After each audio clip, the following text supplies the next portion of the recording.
Well, hello and welcome everyone. This is Lakshay from ZEX Media, and today at the Hong Kong Web3 Festival, uh, we explored a lot, like in the Web3 ecosystem, and the major concern in the crypto world is like security, right, and self custody as well. So only few people actually have the right knowledge, and so we have Miss Veronica over here, our esteemed guest, who is CEO of SafePal and has great knowledge around the Web3 ecosystem.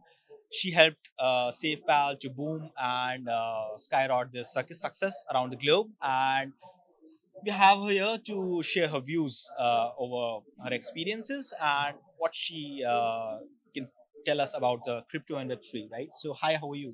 Hi, thank you so much for having me here. Hello, everyone. This is Veronica. I'm the CEO and co-founder of SafePal. Great to hear. It's a pleasure to have you here. So, how's it been Hong Kong for you? It's great. It's great. Hong Kong is the hub of crypto ever since 3 years ago when the Hong Kong government reopened the markets for all crypto builders in the space. And this is my second time at the Hong Kong Web3 Festival. It's amazing. We have a booth here. We have met a lot of fans and also users of ours and old friends as well. Being in a space for 7+ years, it's amazing, and it's great to see a lot of new faces visiting us this year as well. Yeah, just like maybe 2 years in Hong Kong, but I've seen you multiple places in different events. Yes, I'm here and they are Yeah, flying over. yeah. SafePal has, grown rapidly around the globe. And what exactly you will give the credit or attribute towards the success of SafePal? I think first thing is that Saper has been keeping a very clean record of security in the last 7+ years. We have zero security vulnerabilities or attacks happening ever since we were founded in 2018. I think this gave us a lot of reputation and credit for retail facing market for our users as well. I think second is that we have always been evolving. We have been starting from hardware wallet, and then we are not self-satisfied stopping there. We expanded the product line to mobile wallet, browser extension. This month we have a Telegram mini wallet live. On top of Yeah. that, we have multi-chain asset management solutions, including cross-chain swap and trades and yielding. And last year, we even introduced a Swiss banking gateway services. Yes. So we have been keeping very updated and very swift in delivering the most up-to-date features and service offerings that crypto investors would need. And in terms of like the major concern within the Web3 and crypto world is like the security, Yeah. right? And how does SafePal making sure that everything is on point with the security reasons? I think security is a very big word. In a lot of the case, people when they talk about security, they might be talking about like nitty gritties, including like anti-social scams and also building a safe product. For us, security is a holistic structure of the three-dimensional aspects. The first would be product security. Of course, it lays the foundation of the brand. So at SafePal, we have been building a full set of hardware wallet lines and also other non-custodial wallet lines safely for people to use and keeping the clean records, and it's open source, it's audited already.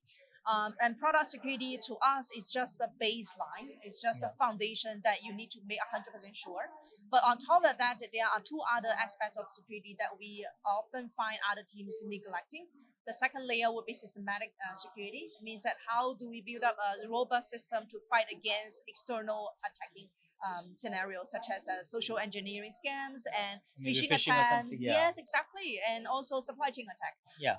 So these attacking of scenarios, it involves a whole holistic systematic design that you need to have, for example, self-destruct mechanism in the wallet. When people try to attack the device, you will wipe out the wallet data. For example, like device authentication, the first moment that you get a new device, you need to authenticate whether this is a genuine device, and you need to be 100% sure that it's not tampered before. So inside these, we have built these mechanisms to make sure that it's safely, in a systematic way, to use for customers. And the last layer would be user behavior security, because a lot of the case that we came across is user losing their seed phrase or they're making human mistakes, like making a wrong transfer, etc.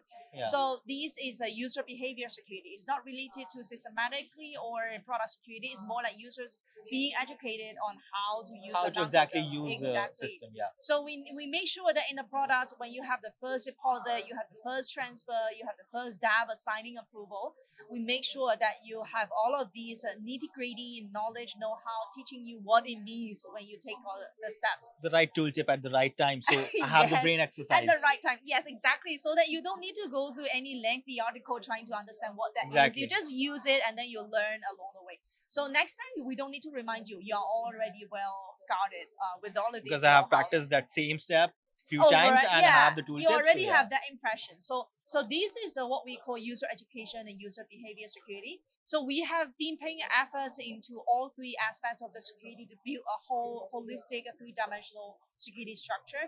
I do feel that that is also the major reason why we have been keeping the product secure for usage for many years. I mean, that's the best part, keeping the users on the top line to make them educated as well, and keeping your products also secure. So it's like a complete system where you keep the whole ecosystem Yeah. as a safe spot. I mean, that's the biggest challenge to any kind of crypto asset, Mhm. right? Yeah. In terms of other challenges, like how's the adoption going on for any hardware or software wallet in terms of SafePal? Based on our data, still we are seeing relatively low penetration of hardware wallet. To be honest, Yes. I do feel that first it's a sense of user education that is playing the role, because using hardware wallet indeed is more complicated than using just a software wallet. So like a lot of users might have these might have this kind of sense that I might be the lucky one that I will not lose any assets. Yeah. So it was not until people got hacked or lose their assets they would seriously take security as one of the most important factor and then start considering buying a hardware wallet. So we are right now seeing these two segments, hardware wallet and software wallet, still hardware wallet having a lower penetration rate compared to software wallets. The first reason because of user common sense and also having an extra cautiousness. instrument Exactly. to manage it. Yes. It's always a hurdle. The second is that about user experience, like too difficult to use. Like that is Yes. very simple. Like too difficult to use and sometimes very tricky. They would have to manage their own seed phrase. They would have to make sure that they know how to use it in a safe way. They need to upgrade the firmware as well. So 7 years ago, when we started building our first hardware wallet, we tried to make it accessible and user friendly as possible. For example, our first model, SafePal S1, it used a QR code scanning. So you don't need complicated USB plug and being worried about being infected by the laptop virus. You can just scan QR code Scan the and do QR offline. and yes. 100% offshore, no radio frequency, no Wi-Fi, no Bluetooth. So this is very intuitive to use and also safe in the same time. Yeah. So we try to innovate the user experience for people using hardware wallets. So that's why we are seeing SafePal hardware wallets lines being very popular among a lot of countries, including Brazil, India, European countries, and North America as well. And in terms of your collaborations, like Binance is your collaborated with you, and how does that affect the user acquisition and the user experiences? It's a long way going back between SafePal and Binance already. So for those of you who don't know, Binance is the earliest supporter and investor of SafePal back in 2018. So we were the only wallet team incubated by Binance Labs in 2018 in San Francisco in US. And ever since, the connections and partnerships never stopped just from an investment. Like ever since, we have been working with different teams and departments from Binance, including the trading department, including the fiat department, including the Binance Connect, and a lot of other Binance ecosystem portfolios as well, to build a robust system together. So till now, we do value the investment and support from Binance that gave us a very solid foundation for our beginning days to build a trust and also endorsing us to be a hardware wallet brand and gradually evolving into who we are today. And Binance is one of the case that has been the most successful one. And last year, we also expanded the partnership with a lot of other players, including Tom, including like this year Solana. So we're looking to bring these strategic partnerships to a lot of other ecosystems as well. Great. I mean, that partnership with so much industry leaders has been very great to the user acquisition. Uh, Talking about the regulatory part, how SafePal is planning to tackle the strict regulatory policies, especially like in Europe. How are you planning to tackle that? We are already prepping ourselves.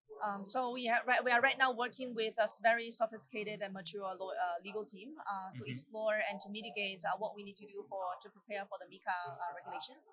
It's not just in Europe, but also a lot of other parts of the world, like Mhm. in South Asia, like in Japan, in South Korea. There are a lot of different sets of regulatory frameworks that like foreign companies would need to comply with.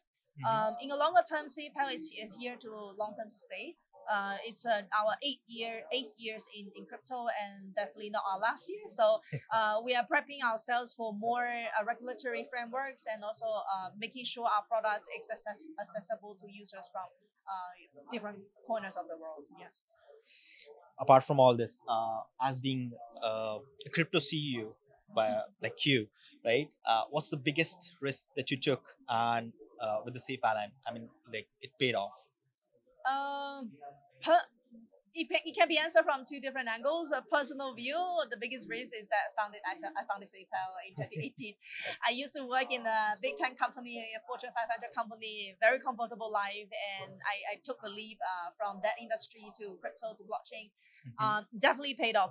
The last 7 years is almost outlive more than 70 years of my life, and a lot of stories happening. For SafePal, I do feel that what we have done so far has already been envisioned 7 8 years ago. When we started the company in 2018, we are already envisioning ourselves as the gateway to blockchain ecosystem. We envision ourselves to be multi-chain, to be offering different sets of wallet solutions, service for different type of users.